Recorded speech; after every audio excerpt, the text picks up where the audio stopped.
Taas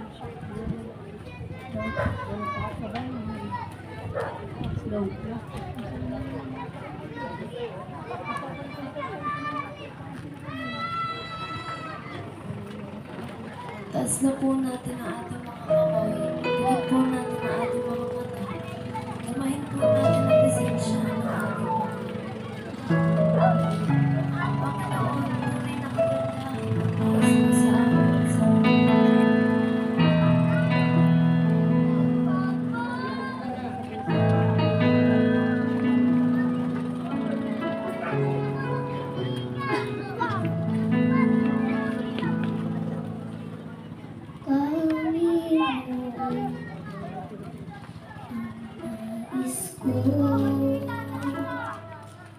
kagandahan mo ay pagmasdan, pag-ibig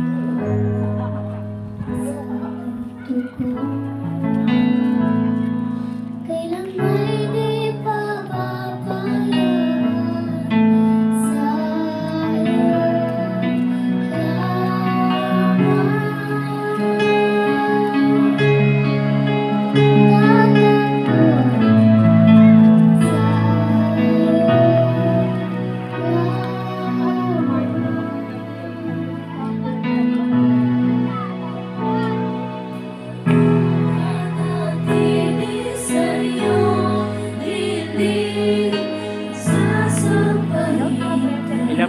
Sana kung hindi ko ulit agrabante ha, baka mamali na naman ako. masubukan ka, sana kung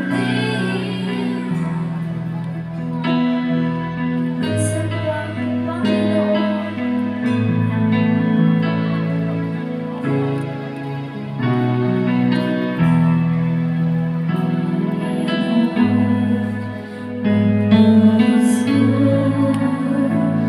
kagandahan mo ay pagmasdan,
Amen. Oh. Ayun. Ngayon po naman susundan, dalawin tayo ng mga teen choir. Teen choir ng Yahweh ang Shaddai.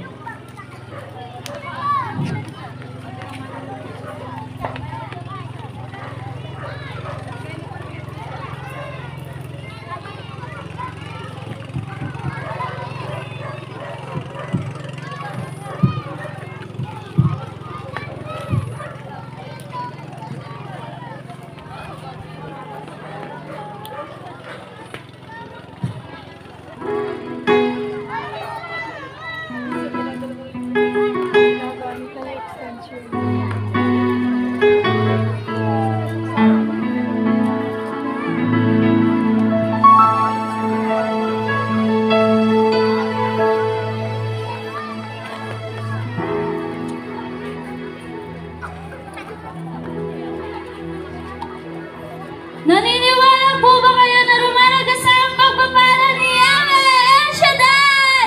Amen!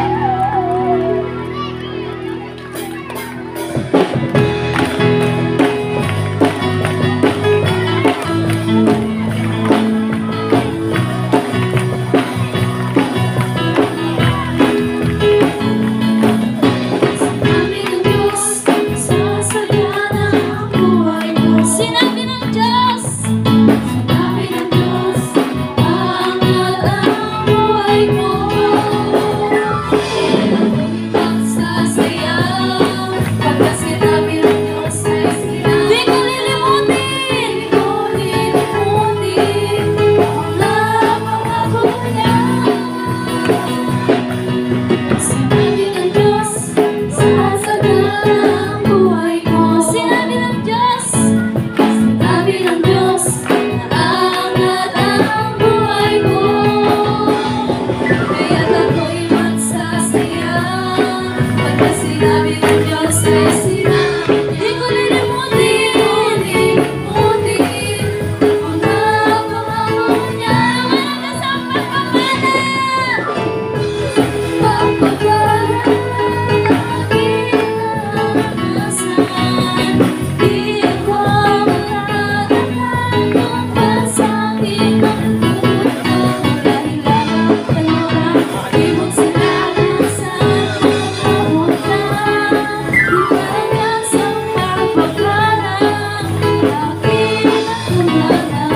Sinabi ng Diyos, sinabi ng Diyos, sasagana ang buhay ko. Sinabi ng Diyos, sinabi ng Diyos, angat ang buhay ko.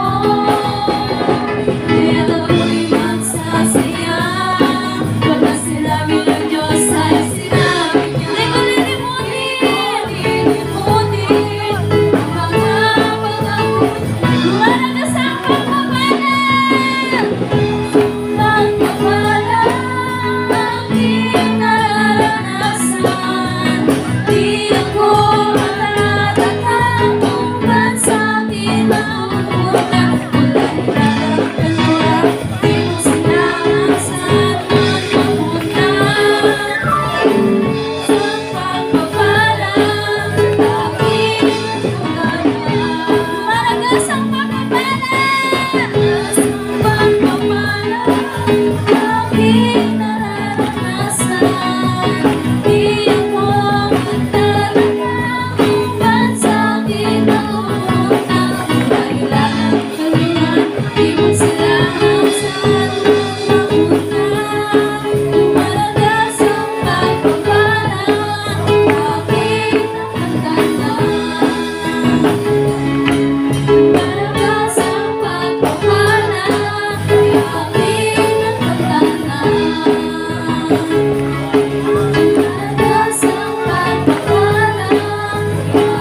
Patuloy po tayong tumayo at ipikit po natin ang ating mga mata. Damihan po natin ang presensya ng ating Panginoon. Di ako magsasawa.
Praise God. Hallelujah, Lord. Hallelujah. Hallelujah. Lahat po tayo ay sama-sama dumulog sa ating dakilang Yahweh El Shaddai.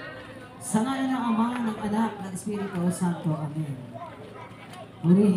Purihin ka, Panginoon. Lord, hatiin ka sa Espiritu at Katotohanan. Sapagkat Ama, ikaw po ang Diyos na makapangyarihan sa lahat. Ikaw ang Diyos na tumutugon sa dalangin ng bawat isa sa amin. Salamat Ama, patuloy mo pong iniingatan ang buhay na pinagkaloob niyo sa amin.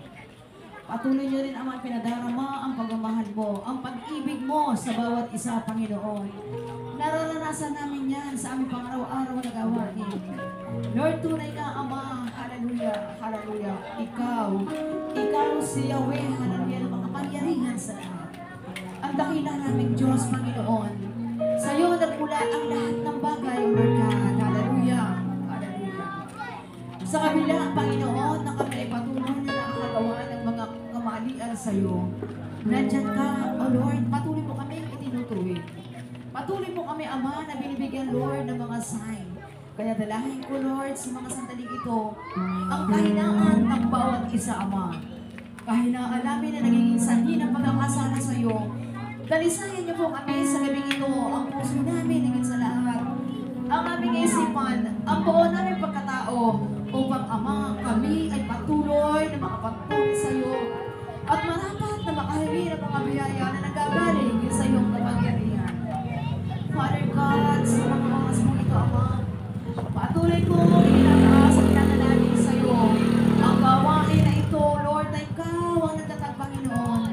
Ang gawain ito, ang pinagpala mo, Panginoon, ang napakaraming tao sa daong ito, sa lugar ng kalinawan, Panginoon.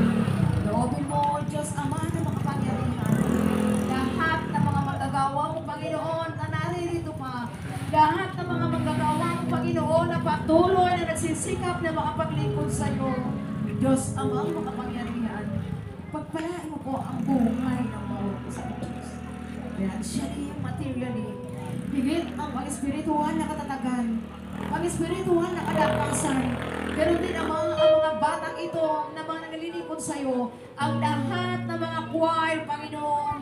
Dalangin ko, Diyos, higit sa lahat. Pagpalain din ang kanilang pamilya, Panginoon. Nawa sila, Panginoon, ang maging instrumento rin sa dakong ito upang ang mga kabataan, Ama, Lord, hallelujah, hallelujah. Hallelujah. Matulad din, Ama, sa kanila na ikaw ang pinuntahan sa murang edad nila o dakilang Yahweh. Marunong na sila magpuri, Panginoon. Marunong na sila magpasalamat, O Lord God. Praise you, Jesus. Hallelujah. Hallelujah. Sa gabi ito, Panginoon, patuloy ko rin itinutulong sa iyo, Ama, hallelujah. Ang lingkod na gagamitin mo upang maging buhay na daluyan ng salita mo. Dalangin ko, Ama, sa mga oras na ito, mula ulang ng talangbakan, ganap na kapuspusan ng pagkatao, ang ipagkaloob mo, Ama, upang lahat na makakarinig ng salita mo, Panginoon. Lord, pumasok sa pinakaubod ng pagkatao namin at maisabuhay dakilang Yahweh El Shaddai. Praise you, Father God. Praise you, Jesus. Hallelujah. Hallelujah. Ama, patuloy ko din ang tinutulong sa iyo, ang mga kapatid na nila walang sawang sumusuporta sa darong iyan ng kapindahan, Panginoon.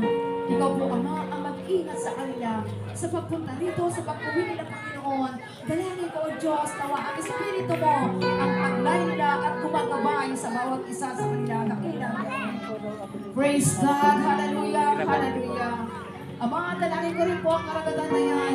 Ang karagatan na pinagkukunan ng maraming tao sa dakong ito. Dakilang Yahweh, Lord. Nalalapit na ang anniversary mo, Panginoon. Kung papaano nga kumilos ang Diyos, talagang hindi ka nagkulang. Dakilang Yahweh El Shaddai. Higit sa lahat, Panginoon, sa taon na ito ng anniversary mo. Ibubuhos mo ang biyaya, Panginoon. Ang karagatan na yan, Ama, magiging ka, muling aari ng marami ang lahat ng taga rito, Panginoon, sapagkat saliksik mo ang mga puso ka ng bawat isa.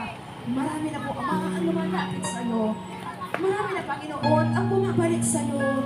So, Jesus, hallelujah, hallelujah. Once again, dakilang Yahweh, I claim, Father God, lahat na lumabas sa bibig ko, Panginoon, sa ngalan mo, Jesus, tunay na may power sa pamamagitan ng Espiritu mo, Dakilang Yahweh, we are victorious over Satan's power. In Jesus' mighty name we pray. Amen and amen, O God. In the name of the Father, the Son, the Holy Spirit. Amen. Amen, O Lord.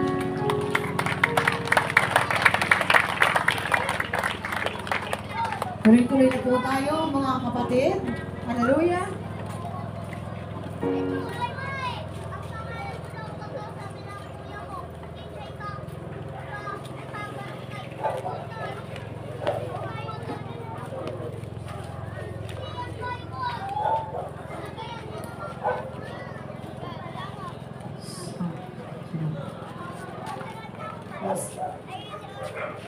Praise God. Muli po nating aawitan ang ating Panginoon Diyos. Amen. Gusto niyo pa po magpuri, umindak, sumayaw sa ating dakilang Yahweh ang Shaddai. Amen.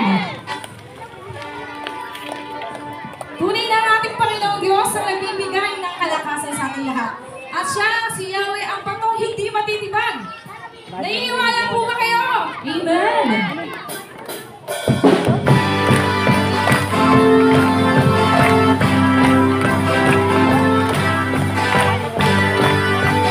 Bigyan namin ng tagas na magpuri sa ating Diyos.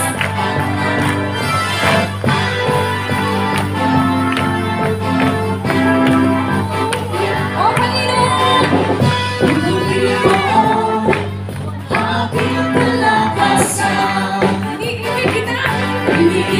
sino? Si Yahweh, ang batong di matitibag. Minsan ka, O Panginoon!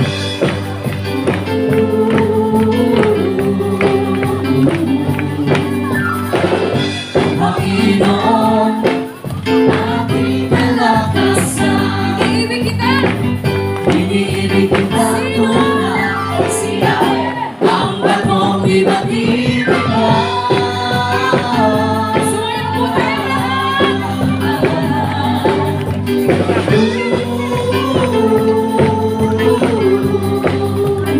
Purihin ka, O Diyos!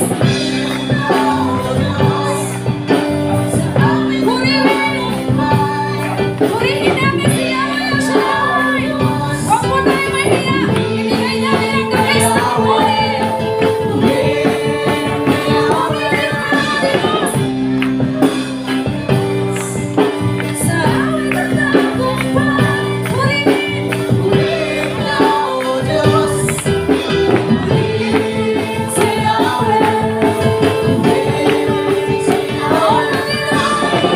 Ang Panginoon, aking kalakasan, iniibig kita tunay. Si Yahweh, ang batong di matitibag.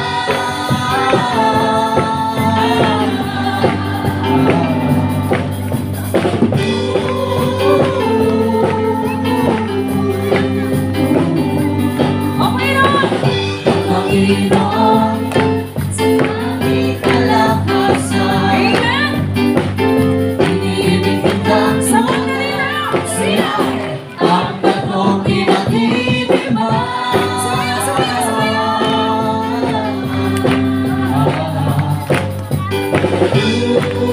Purihin! Purihin! Purihin ka, O Diyos!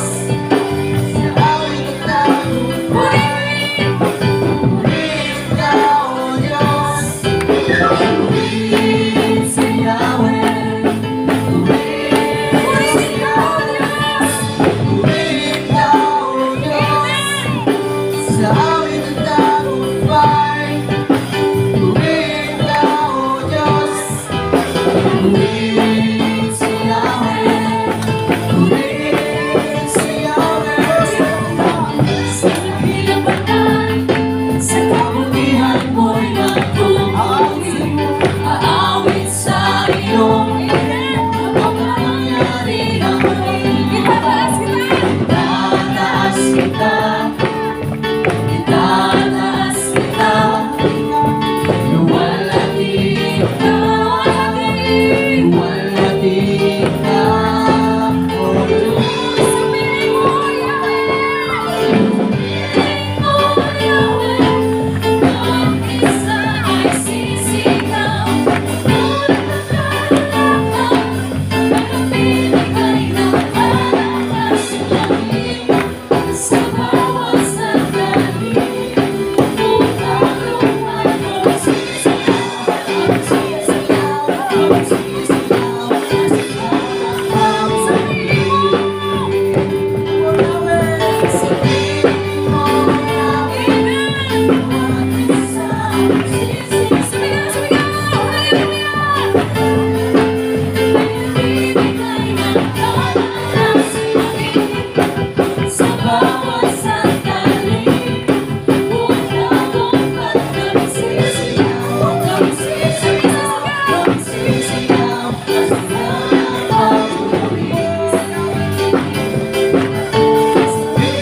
Praise God. At dadako na po tayo sa pinakamahalagang bahagi ng gawain ng ating Diyos, ang pakikinig ng salita ng Diyos.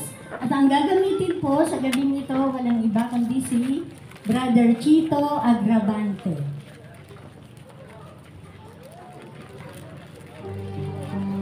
Let us bless the Lord.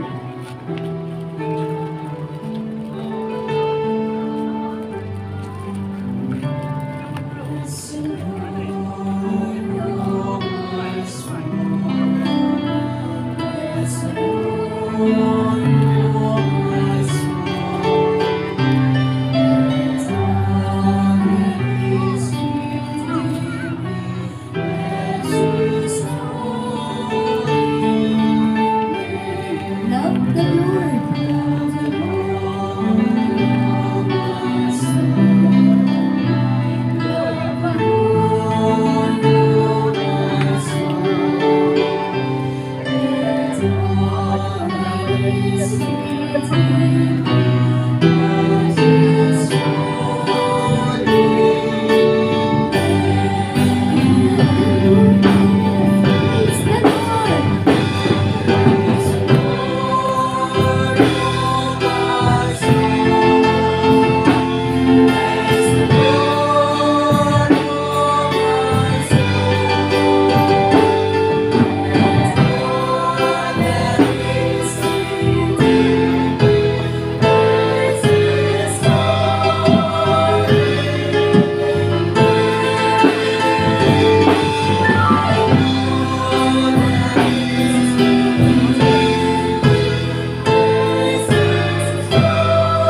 ng Espiritu Santo. Amen. Dakilang Diyos na makapangyarihan. Muli po sa gabing ito, nagpapasalamat kami. Sapagkat walang pagtitipon, walang pagkakaisa na ang pangalan mo ang itinataas na hindi nagtatagumpay. Alam namin, Lord, na bawat pagkakataon na ikaw ang aming kinikilala, palaging may dumarating na himala sa buhay namin. Lord, wala pong araw na hindi kami nagkakasala. Walang pagkakataon na hindi kami nagkakamali, O Diyos. Walang araw na lumipas, maghapon, magdamag, na hindi kami nagkaroon ng kamalian sa iyong harapan. Subalit tunay na hindi kinukulang ang iyong biyaya. Hindi kinakapos ang iyong pagpapatawad at pag-uunawa.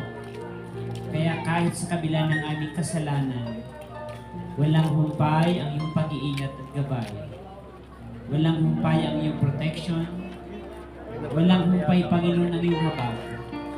Kaya ganun pa man, Panginoon, bigyan mo kami ng lakas ng loob na kung sa kabila ng aming kamalian ay pinagpapala mo kami.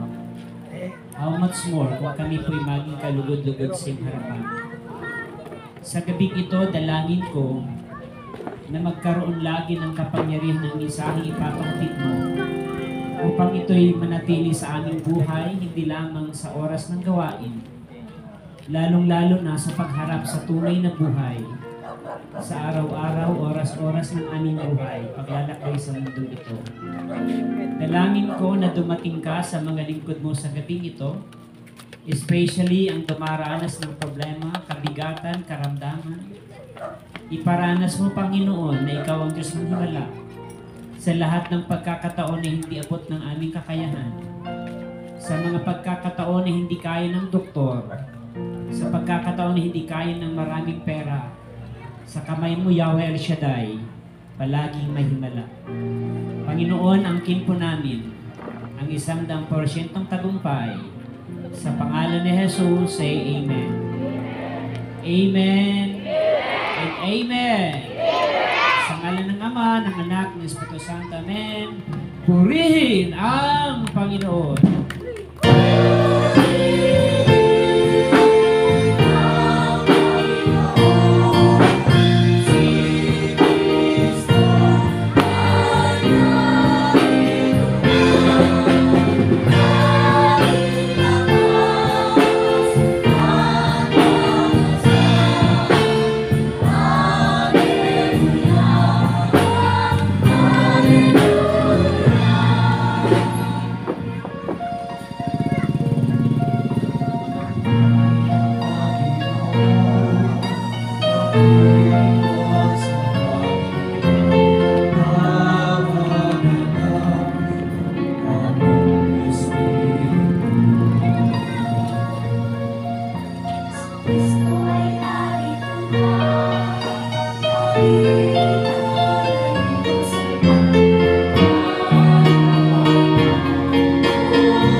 si Yahweh El Shaddai. Yung mga palakpak ng mga pinagpala ng Panginoon. Yung malakas na papuri kay El Shaddai. Sumigaw ang mga hindi inaantok ng malakas. Amen, amen, amen. At harapin mo ang iyong katabi, sabihin mo kapatid. Smile naman dyan. Handa na ba kayo makinig? Amen. Ang babait ng mga bata, ba? The Gospel of St. Mark, the Gospel of Jesus Christ according to St. Mark, chapter 1, verse 40 hanggang 45. Sa Ebanghelyo ng Panginoong Jesus ayon kay San Marcos, chapter 1, verse 40 hanggang 45. Sumainyo ang Panginoon. May isang kitunging lumapit kay Jesus, nanikluhod at nagmakaawa. Kung ibig po ninyo'y mapapagaling ninyo ako. Nahabag si Jesus at hinipo siya sa bayang wika. Ibig ko, gumaling ka. Noon din nawala ang ketong at gumaling ang tao. Pinali siya agad ni Jesus matapos ang ganitong mahigpit na bilin. Huwag mong sasabihin ito kanino man, sa halip ay pasuri ka sa saserdote.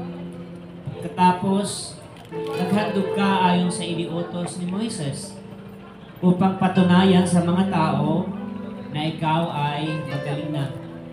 Ngunit umalis siya at bagkus ipinamalita ang nangyari, ano pat hindi nahayagang makapasok ng bayan si Jesus. Naroon lamang siya sa labas sa mga ilang na puok at doon pinagsasadya ng mga tao buhat sa iba't ibang dako. Mga magulang, mga kapatid, mga lingkod ni Yahweh El Shaddai na answered prayer, ito po ang magandang balita ng ating kaligtasan. Yung malakas na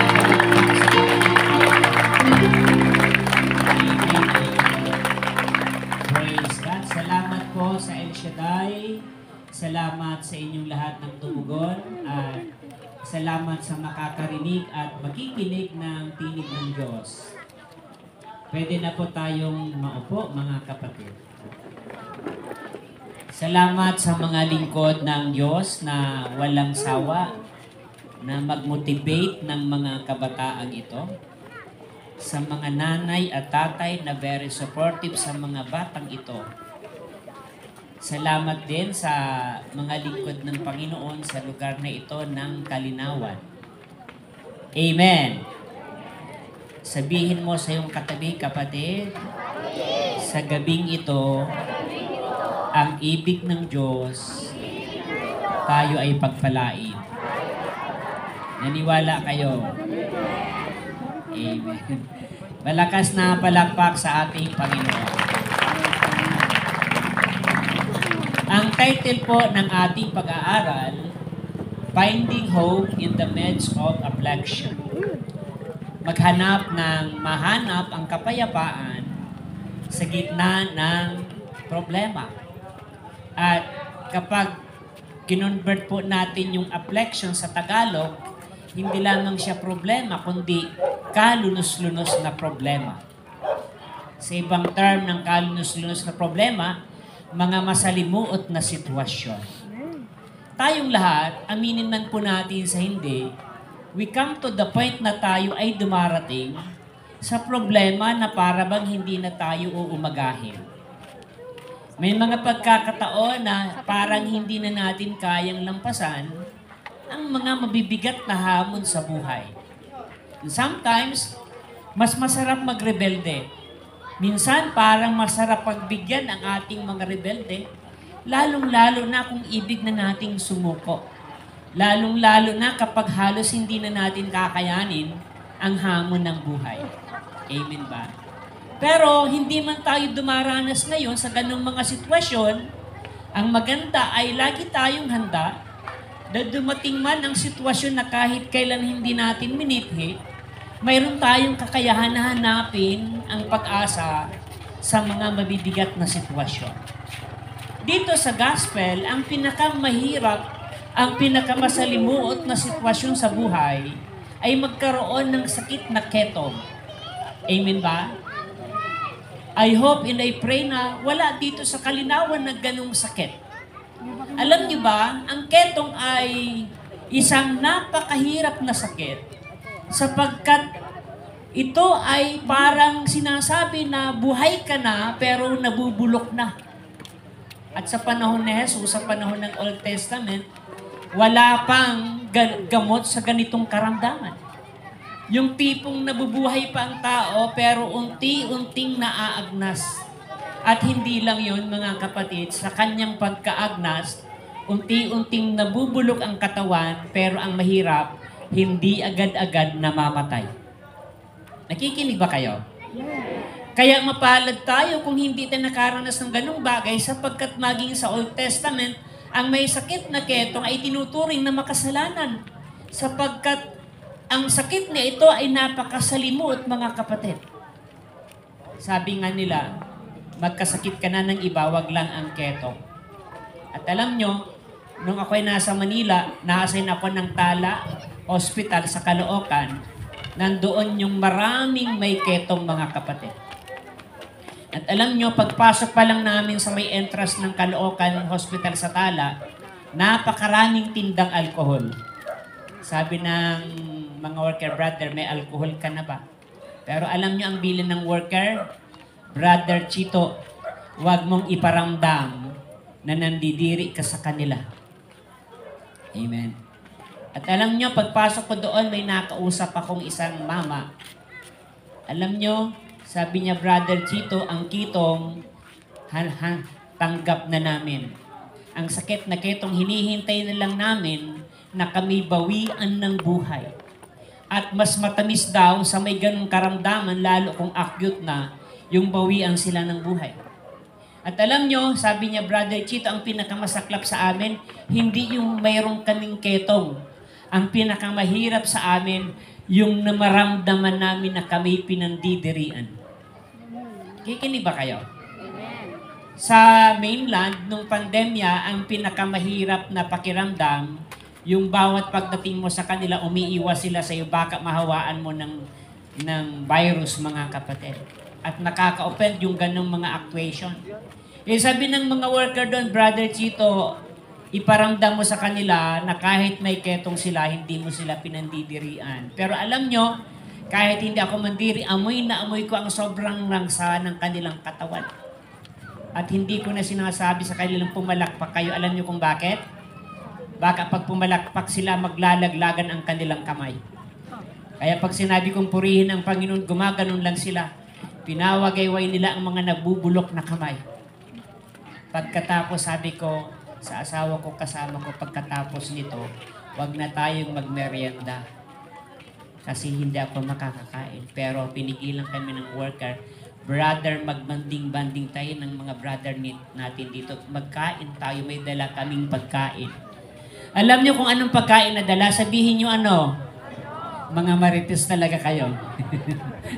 Ang dalang pagkain nila ay ensimada na may asukal na nagbabasa-basa na. Ay, imagine nyo ba yon? Nasa gitna ka ng may mga ketong at alam nyo, kakain ka ng isang tinapay na nagbabasa-basa na, hindi mo man sila tingnan, mararamdaman mo na para bang yung ketong na kinakain mo. At alam nyo, isang magandang karanasan ko doon, halos 2 beses lang ako na-assign nung ako'y ma-assign ng Kalmana doon. Sabi ko, napakapambihirang karanasan ang ganitong pangyayari. Kasi pinapakita ng Diyos kung gaano tayo pinagpala. Amen ba? Tanungin mo ang iyong katabi, kapatid. May ketong ka ba? Sagutin mo, kapatid. Bakit? Halata ba? Joke lang yun, ha? Walang sinamang may ketong. At kung mayroon man tayong ketong, mga kapatid, may Diyos na nagpapagaling. Amen? Malakas na palakpak sa ating Panginoon. sa buhay natin, we came to the point in the tinatawag na affliction. Doon sa tinatawag na hopeless or kawalan ng pag-asa. Amen ba? Yung tipong dulong-dulo na ng buhay mo, yung tipong dead end na ng buhay mo, yung tipong wala ka nang matatawagan, yung tipong wala ka nang mauutangan, yung tipong wala nang tumutulong at sukong-suko ka na sa buhay mo. Pero alam nyo, gaano man kasalimuot ng buhay, karamdaman man yan, kahirapan man lang, anumang mga problema sa buhay, lagi mong tandaan ang sinasabi ng Panginoon sa gospel na ito, ibig ko, gumaling ka. Amen ba? Wala sa plano ng Diyos na tayo ay maghirap. Wala sa plano ng Panginoon na tayo ay magkaroon ng karamdaman sapagkat ang ibig niya ay magkaroon ng magandang buhay. Magkaroon ng magandang sitwasyon sa buhay na ito. Pero ang buhay na ito, dahil hindi naman tayo Diyos, ay puno ng hamon. Napakaraming hamon sa buhay. Napakaraming challenges sa buhay. And whether you like it or not, hindi pwedeng hindi ka magkakaproblema. Kapag inisip mong hindi ka magkakaproblema, nananaginip ka lang. Pero alam nyo, hindi magkaproblema ka man, magkasakit man tayo, magkaroon man tayo ng mga kabigatan sa buhay, may Diyos na laging umaalalay sa ating pangangailangan. Kaya ang hamon sa ating buhay, mga kapatid, ay wag na wag tayong mawalan ng pag-asa. Kasi kung ang problema mo isang araw, nalampasan mo isang araw, at dumating yung 2 araw, hindi pa rin nawawala ang problema mo. Dumating ang 1 linggo, hindi ka pa rin naaawalan ng problema. Dumating ang 1 buwan, nandyan pa rin yung problema. Dumating ang mahabang panahon, nagkakaproblema ka pa rin, pero hindi ka bumibitiw, ibig sabihin, magtatagumpay ka sa buhay. Ang hina ng amen nyo. Palapakan natin ang Panginoon. Mas madaling sumuko kaysa lumaban. Kasi ang paglaban sa buhay, kailangan ng pambihirang lakas ng loob. Kailangan ng pambihirang talino sa laban ng mundong ito. Kung titingnan po natin, marami sa mundong ito, especially sa labas, sa mga mainland kung saan-saan, nakakalungkot na may makikita kang tao na doble-doble yung damit nila sapagkat iniwanan ng kanilang katinuan. Amen ba? Maraming tao na nawalan ng kulirat, nawala ng damit, wala ng suot, kasi nawalan ng kanyang pag-iisip. Alam nyo, ang buhay ng tao ay napakarupok kapag hindi ka marunong lumaban. Ang buhay ng tao ay hindi masaya kung simpleng kalabit ng demonyo ay matitinag ka. Pero lagi mong tandaan, iparamdam mo sa Diyos na anumang gawin ng kalaban sa buhay natin, laging may pag-asa sapagkat ang ibig ng Diyos, tayong lahat ay pagpalain ni Yahweh El Shaddai. Amen? Finding hope in the midst of affliction. Hanapin ang kapayapaan sa gitna ng masalimuot na sitwasyon. Paano ito mangyayari sa buhay natin? Paano tayo magiging malakas, mga kapatid? Paano tayo magiging matibay sa mabigat na hamon ng buhay? Makikita natin, magtatagumpay tayo, una is kapag kinultivate natin ang ating resilience. Pag sinabing resilience, yung ating katatagan, yung ating tapang, hindi tapang na gumawa ng mali, kundi tapang na magpakatotoo sa harapan ni Yahweh El Shaddai. Amen ba? Kailangan matibay tayo. Sabi nga ng mundo, hindi tayo balat sibuyas, kundi tayo ay malakas ang loob. When we face affliction, kailangan mas lamang ang lakas ng loob na galing kay El Shaddai. Amen ba? Kapag hindi tayo marunong lumaban sa hamon ng buhay, napakahirap abutin ang magandang buhay. Amen. At makikita nyo yung mga anak lang ng mga hindi naman mahirap or mga simpleng buhay lang. Hindi sila natatakot na lumaban sa buhay. Kaya yung mga anak mahihirap lang, sila yung umaasenso ang buhay. Alam niyo kung bakit? Marunong humarap sa hamon ng buhay. Amen? Sanay sila na lumaban sa hamon ng buhay. Sabi nga ng salitang mundo sa idiomatic expression, kayang mabuhay sa tagilid na mundo. Yung taong may lakas ng loob, hindi siya nagugulat na wala siyang pagkain. Yung taong may Diyos, hindi siya nagugulat agad-agad sapagkat alam niya sa gitna ng mga pagsubok na yun, hindi siya pababayaan ng Diyos. Matutuwa ang demonyo kapag nagka-problema tayo at nagkasakit tayo, hindi mo na alam ang iyong gagawin. Sabi ni Brother Mike, when you face trials, you have to pause. You have to stop. Kapag dumating ka sa problema, kapag dumating ka sa pagsubok, huwag kang magpanik. Tumigil ka lang, magpakatining ka lang, sapagkat pag nanalangin ka, hindi ikaw ang nagtatrabaho, kundi sa El Shaddai ang nagtatrabaho ng himala sa buhay mo. Pag ginamit natin yung lakas natin, tayo lang ang nagtatrabaho. Kapag ginamit mo yung karunungan mo, ikaw lang yung nagtatrabaho. Pero sa lahat ng dulo ng ating kakayahan, yung hindi mo na alam ang yung gagawin, yung hindi mo na alam kung saan ka pupunta, mga kapatid, hindi pa tapos ang laban. Laging may pag-asa. Amen. Laging may pag-asa na kailangan patatagin natin. The ability to bounce back, kakayahan na i-restore, kakayahan na labanan ang mabigat na hamon ng buhay.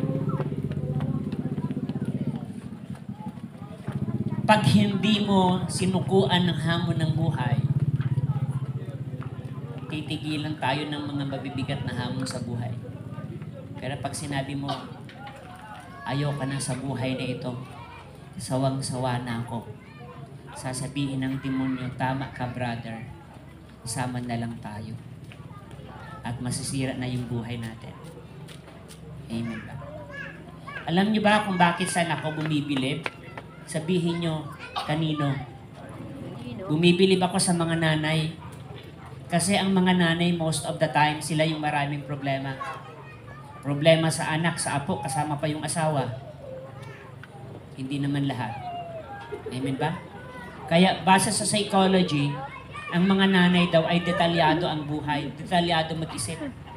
Kaya walang nag-aasikaso sa isang pamilya most of the time ang nanay. Ang mga lalaki, minsan hanap buhay lang hanap buhay kasi yun yung role natin. Pero ang malaking hinahamon sa buhay ng tao ay ang nanay. Marami akong na-encounter ng mga nanay, mga lola, na pag ako ang pinagsumbungan nila ng problema, hindi na ako nakapagsasalita. Hindi ko na nasasabi, nanay, lakasan mo lang ang iyong loob. Baka sagutin ako nga, Brad, palit nga tayo dito ka sa aking kalalagayan. Ang hirap, no? Pero alam nyo, hindi na ako umiimik.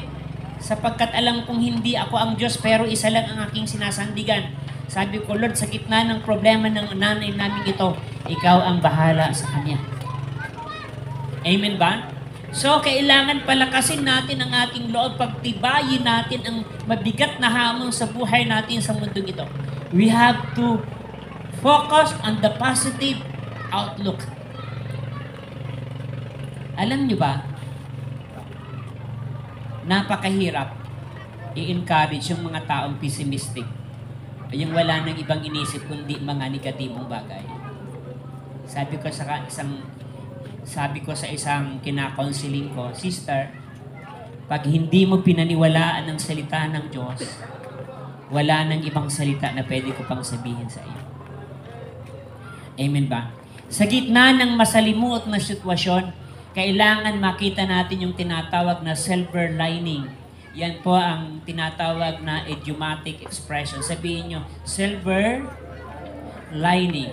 Alam nyo, kapag nakakita kayo ng frame, ng picture frame, mayroon yan na maliit na silver lining. Pero alam nyo, yung maliit na silver lining na yun ang nagpapaganda ng buong frame. Pag inalis mo yung silver lining na yon sa isang malaking frame, nakikinig ba kayo? Pag inalis mo yung maliit na silver lining na yun sa isang frame, parang wala ng buhay ang frame na yan. Nagkakaroon ng magandang disenyo ang isang frame kapag mayroong maliit na silver lining. Ganon din yung buhay natin.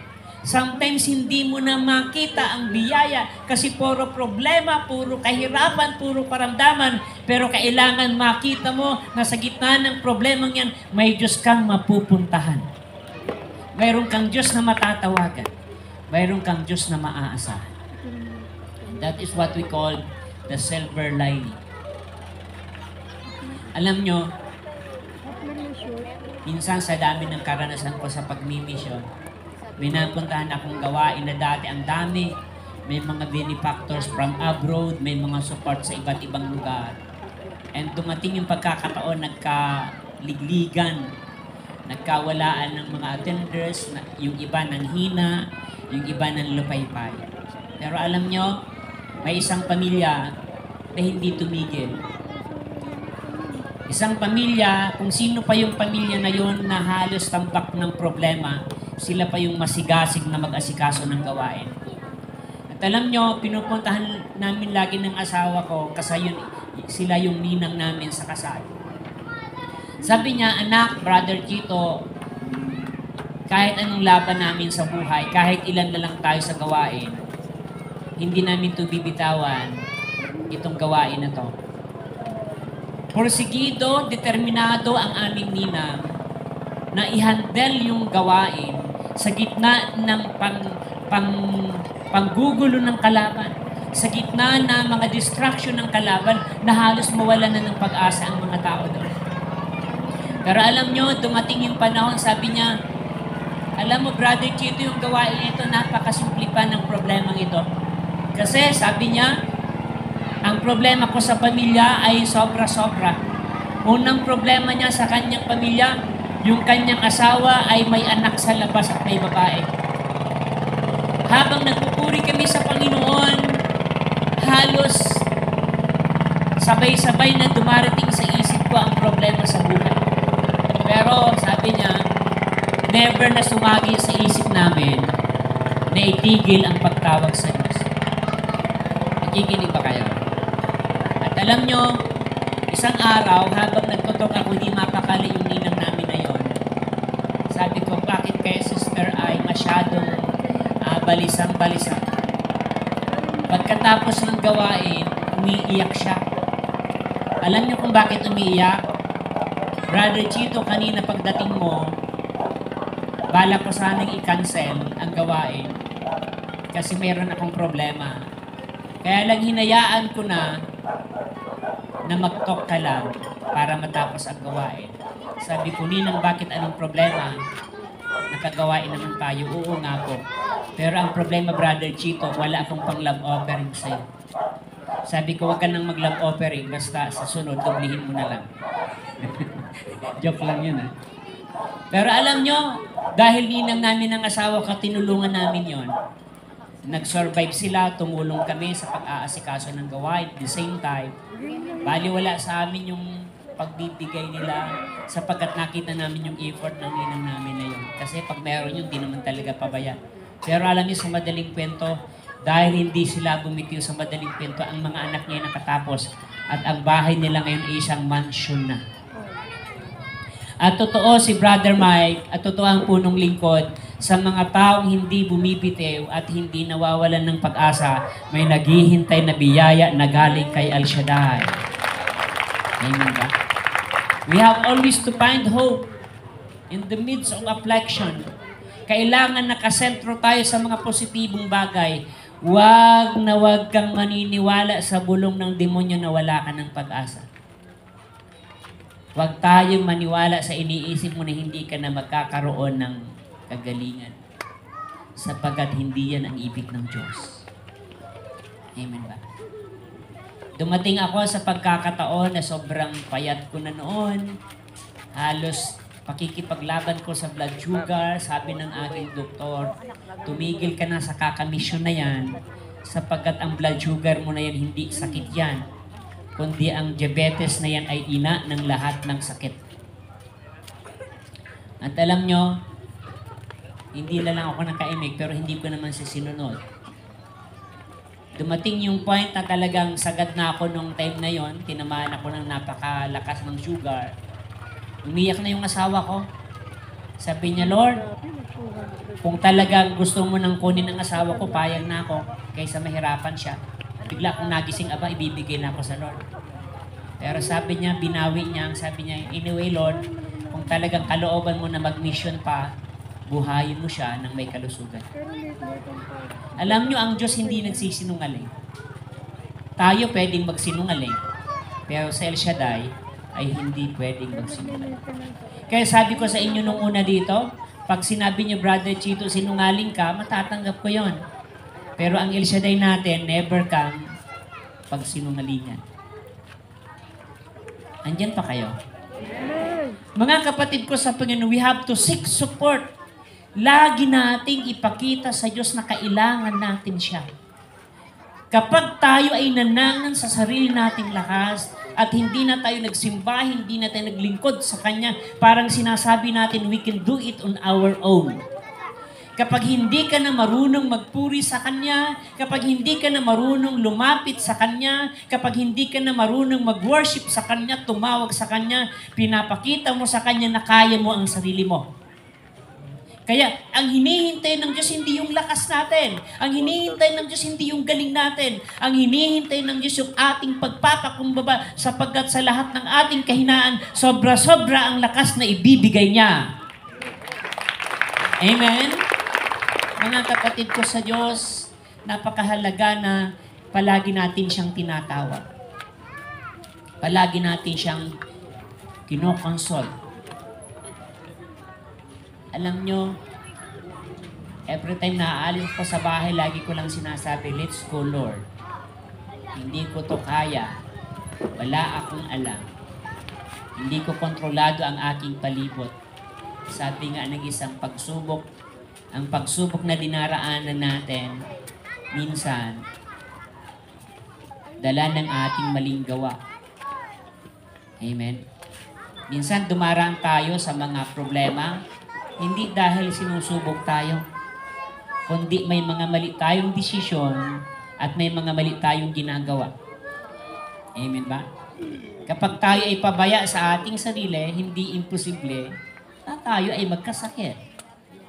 May mga pagsubok na minsan gusto mong gumawa ng tama, pero ang nasa palibot mo ang umaakay sa iyo sa kamalian. Nakikinig kayo? Sabi ng aking barkada, Brother Chito, unang nagtok ako noon, ako ang na-encounter niya. Brother Chito, I want to make you my mentor. Gusto ko, isang brother's keeper tayo. Sabi niya, prayer partner tayo para pag ako'y nanghina, tatawag ako sa iyo. Pag ikaw din may problema, tatawag ka rin sa akin. Alam niyo, ang batang ito ay tinawag ng Diyos sa gitna ng magulong pamilya.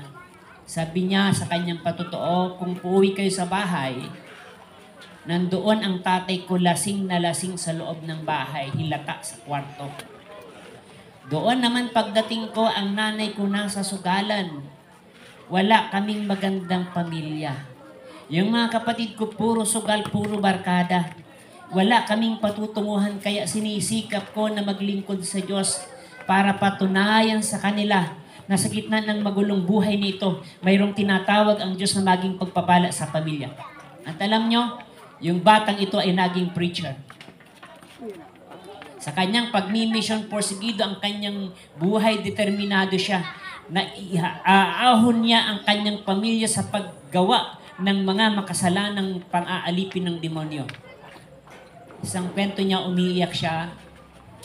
Brother Chito, alam mo yung galing ka sa gawain, binigyan ako ng love offering, ni Candy hindi ako bumili. Kasi gusto kong patunayan sa kanila ng aking pag-mission ay hindi lang spiritual, kundi makakabili kami ng bigas. Kasi lagi nilang pinupulaan, mission ka ng mission, anong kakainin natin? Kaya sabi ng batang ito, Brother Chito, patunayan ko sa kanila na si El Shaddai ay nagpo-provide. Sabi niya, sobrang tipid ng batang ito. Kahit hindi, pag gusto niyang kumain ng ice cream, hindi siya kumakain. Bakit? Yung konting love offering ay gusto niyang ipakita sa papa niya, sa mama niya, na mayroong biyaya ang Diyos. Na hindi niya nakikita, hindi lang sa material, hindi lang sa spiritual, kundi maging sa material. Kasi sabi niya, hindi ko sila mapapabilib pag puro spiritual. Kailangan makahawak sila ng material na bagay sapagkat mapatunayan ko sa kanila na si Lord ay nagpo-provide. At alam niyo, pag uwi niya, dala-dala niya yung kanyang love offering sa probinsya. Nadat na niya ang kanyang magulang lasing na lasing. At ang kanyang nanay ay sugal na sugal. at nagkakagulo sa pamilya nilang walang kaayusan. Pagdating niya, pagod na pagod siya galing sa mission, itinilapon niya yung bag. Tinilapon niya yung mga pera niya. Sabi niya, tatay, dapat kayo po ang makitaan ko ng mabuting bagay. Dati ako yung problema niyo, pero sinisikap ko ng maging mabuting lingkod. Lumakad sa tama, lumakad sa liwanag, pero hindi po kayo nagbabago. Kung yan ang gusto niyo, di magkademonyuhan na tayo. Hirap, no? Sabi niya, okay, yun ang gusto niyo, ayaw niyo ng mabuti, di gawin natin yung sa demonyo.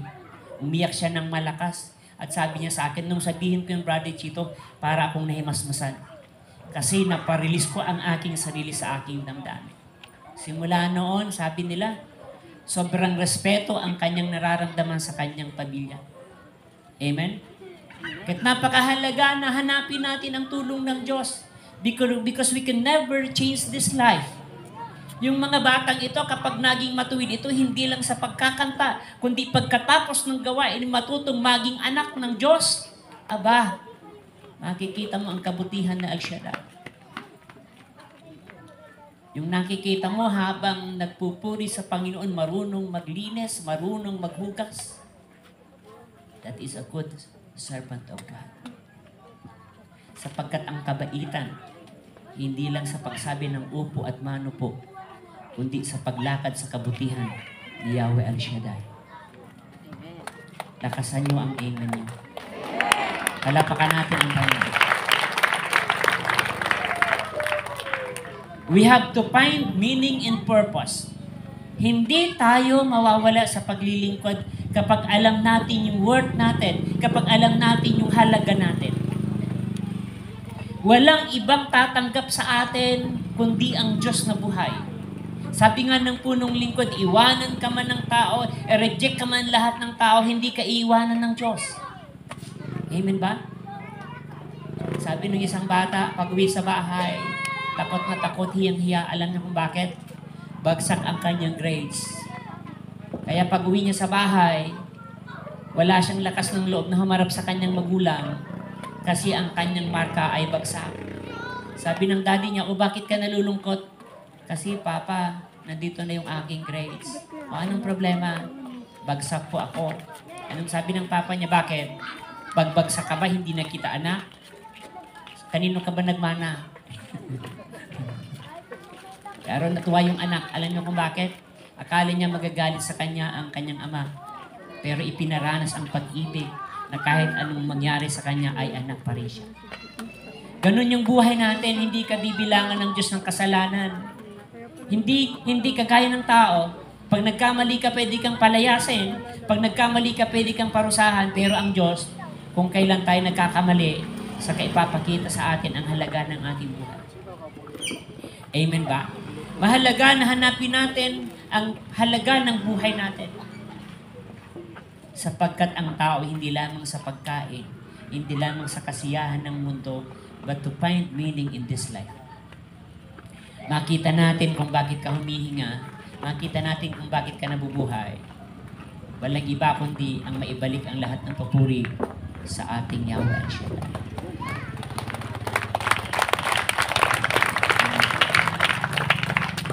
Alam nyo, isa sa napatunayan ko sa buhay paglilingkod, yung contentment. Maraming taong mapera, maraming taong mayaman, pero mukhang mahirap. Kasi punong-puno ng kalungkutan at pighati sa puso. Pero maraming taong simple lang ang buhay, pero mukhang mayaman kasi may kapayapaan na galing kay El Shaddai. Sabi nga ng isang kawikaan, aanin mo ang bahay na bato kung nakatiray, wago. Amen ba? Kaya tanungin mo ang iyong sarili, kapatid, wago ka ba? O di ba hindi? Ano ang halaga ng material na bagay kung tayo ay hindi magiging tao? Kahit mahalaga mga kapatid, makita natin yung pagiging tao, yung purpose natin. Alam niyo ba, ang daming pag-aaral, mga philosophers, hinahanap ang halaga ng tao, hinahanap ang meaning ng tao, pero bigo sila. Alam niyo kung bakit? Tingnan mo yung mga sikat na tao, yung mga mayayamang tao, mga milyonaryong tao, nagagawa pang magbigti. Maraming taong sikat, maraming taong akala mo nasa kanila na yung kanilang mga katagumpayan. Pero marami palang kalungkutan sa kanilang kalooban. Kasi hindi nila nai-enjoy ang halaga ng buhay.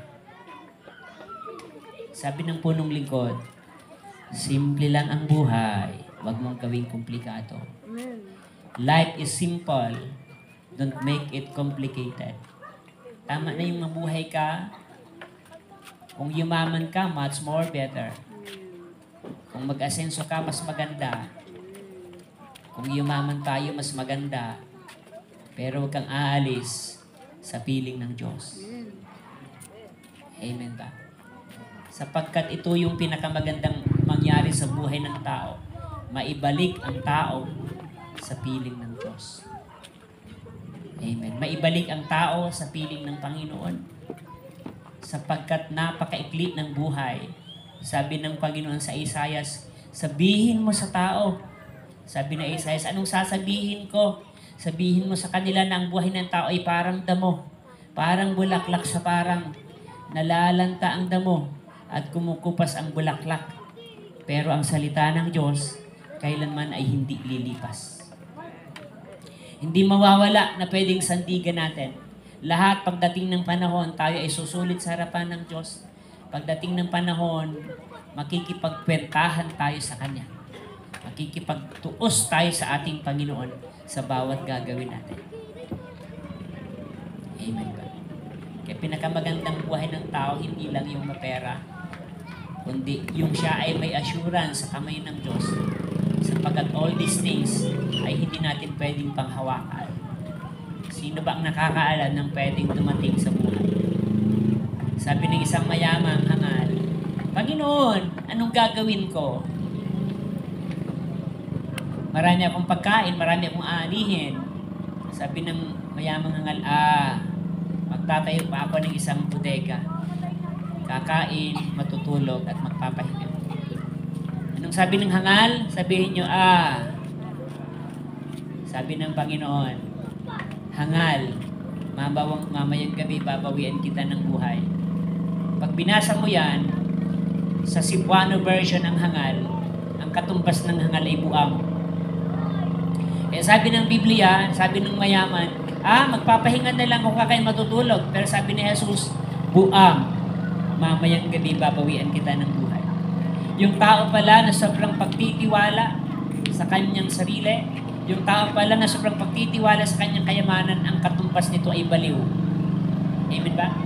Kung titingnan natin yung malalim na kahulugan ng walang tiwala sa Panginoon ay hangal. Kaya, kung nahihiya tayong maglingkod, huwag ka rin mahiyang gumawa ng tama. Ang pinakamaganda ay palagi nating ilagay ang lahat ng bagay sa tamang desisyon, sa tamang direksyon, sa tamang wisyon ng buhay at magkaroon ng personal growth nang sa ganun dumating man ang mga sitwasyon sa buhay, pero kang potential na maging matagumpay sa malakas na hamon ng buhay. Amen. Ang biyaya ng Diyos ay walang pinipili. Anumang edad mo, anumang estado mo, habang umaasa ka sa Kanya, ang ibig ng Diyos ay magaganap. Ang ibig ng Diyos ay magaganap sa buhay. Kahit napahalagahan natin yung gawain ito, sapagkat dito nagaganap ang pakikipagniig, ang pakikipagtagpo natin kay El Shaddai. Sabi ng Panginoon in Exodus, wherever I cause my name, I will be there and I will bless them. Saan man nagkakatipon, sa iba kasing version, saan man gumagawa ng altar, ang mga anak niya, siya'y paruroon at kanyang pagpapalain. Dito ngayon, wala man tayong altar, wala man tayong ginagawa, but we are united in the name of Jesus. Nandito ang Panginoon para pagpalain ka.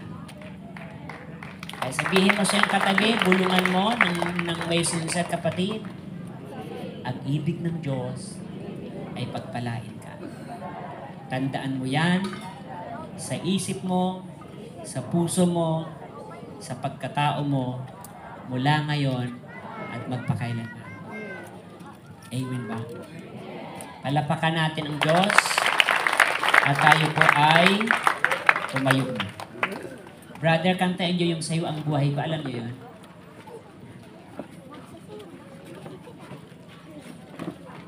Ilagay natin ang ating kamay sa tapat ng ating puso at idulog natin ang ating buhay, sarili, una sa lahat, sa Panginoon. At bilang tao, kagaya ng ating napag-usapan, tayo ay dumarating sa masalimuot na kalalagayan. Dumating tayo na parang may ketong na parang mas gusto na nating lumaho. Mas gusto na nating tumigil. Pero may Diyos na may gusto at plano na maging maganda ang takbo ng buhay natin. Kaya sa gabing ito, kagaya ng isang may ketong, bagamat sinabi ng Panginoon na huwag ipamalita, hindi siya natigilan, ipahayag ang kabutihan ng Diyos. Kaya nung ipahayag niya ang kabutihan ng Panginoon, maraming tao ang dumagsa. Ano pat wala nang madadaanan ang mga tao para lumapit kay Jesus. Napakita dito na sa ating paglilingkod, hindi lang para humingi, kundi para magpagamit sa Diyos, sapagkat ang ibig niya, tayo ay gumaling sa karamdaman, sa kahirapan, sa problema, sapagkat yan ang totoo at ibig ng Diyos sa buhay natin. Alisin mo sa isip mo na mahirap ka lang, sapagkat wala sa plano ng Diyos. Alisin mo sa isip mo na wala ka ng pag-asa, sapagkat sayang ng paglilingkod mo. Alisin mo sa isip mo na wala kayong lahing mayaman, sapagkat anak ka ni El Shaddai. Pakita natin sa Kanya na sa simpleng buhay, anak tayo ng Diyos na may-ari ng lahat ng bagay. The most special thing, ibigay mo, ilaan mo, ialay mo, ipagamit natin ang ating buhay sa ating Panginoon. At sabihin mo sa Kanya, sa'yo ang buhay ko.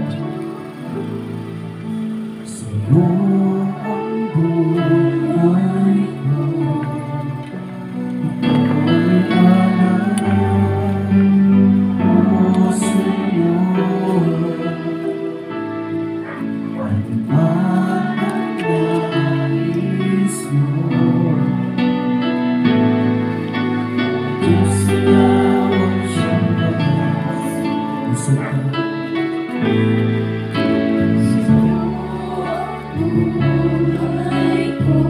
Ito'y alay ko sa iyo.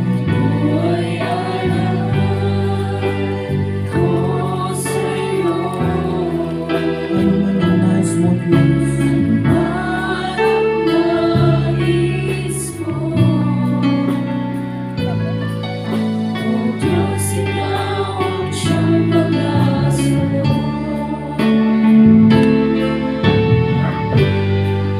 Gamitin mo ang lahat sa buhay ko. Sa tagumpay ng buhay, ito'y nasa pangako mo.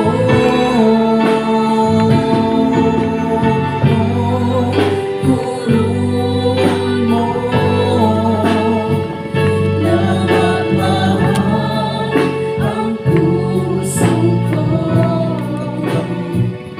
At ibalik ang tao sa piling mo.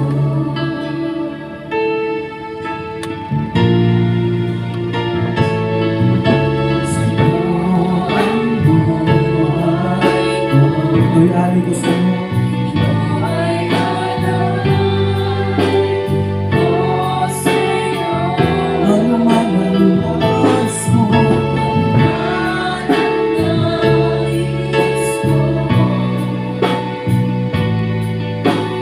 Diyos, ikaw ang siyang pag-asa ko.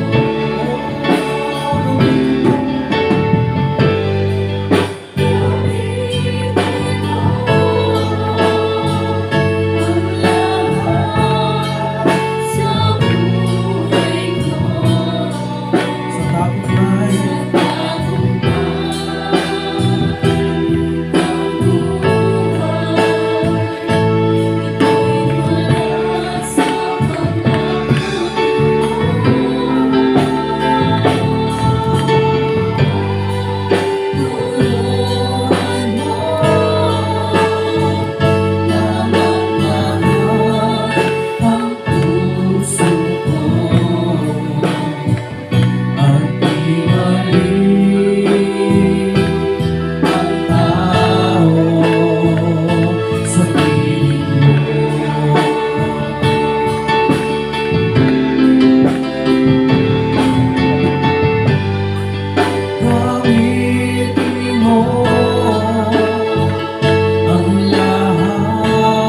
sa piling mo.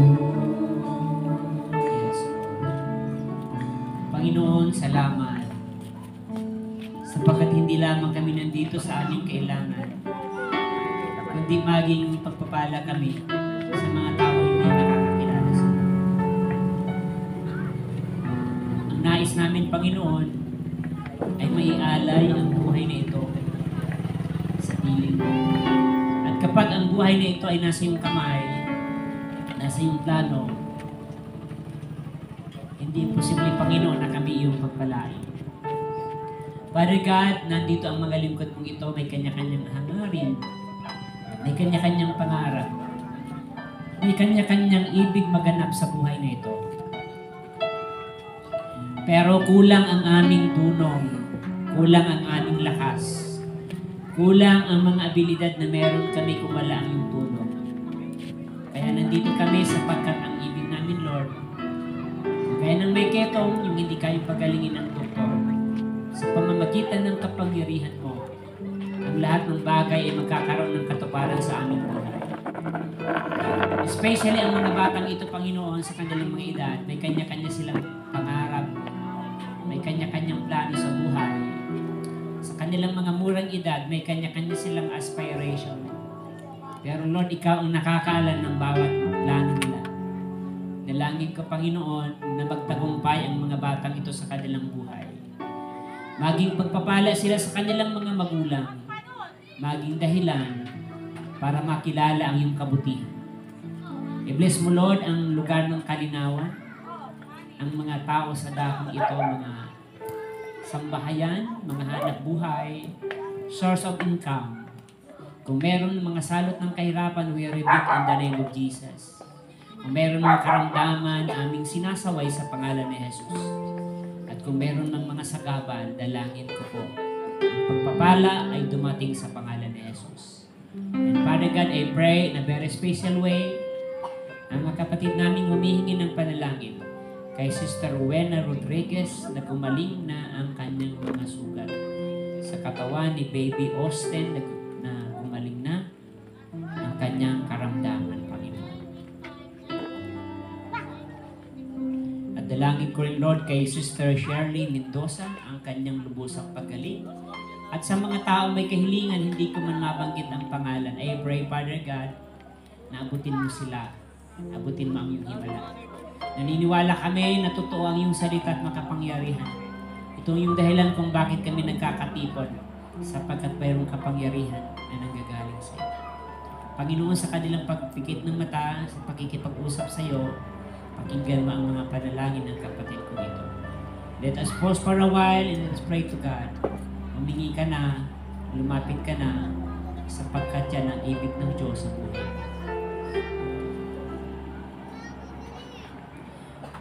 Dakilang Yahweh Shaddai, salamat po sa answered prayer. Inaangkin po namin by faith na walang imposible sa iyo. Pagpalain mo ang mga kapatid kong ito, mga magulang, ang mga nandito ngayong gabi. Nawang pagpapalay dumating sa aming lahat. Sa pangalan ni Jesus, say ng malakas, Amen. Amen. Another one, Amen. Amen. And Amen. Amen. Sa ngalan ng Ama, ng Anak, ng Espiritu Santo. Amen. God bless everyone. Ang ibig ng Diyos ay pagpalain tayo lahat.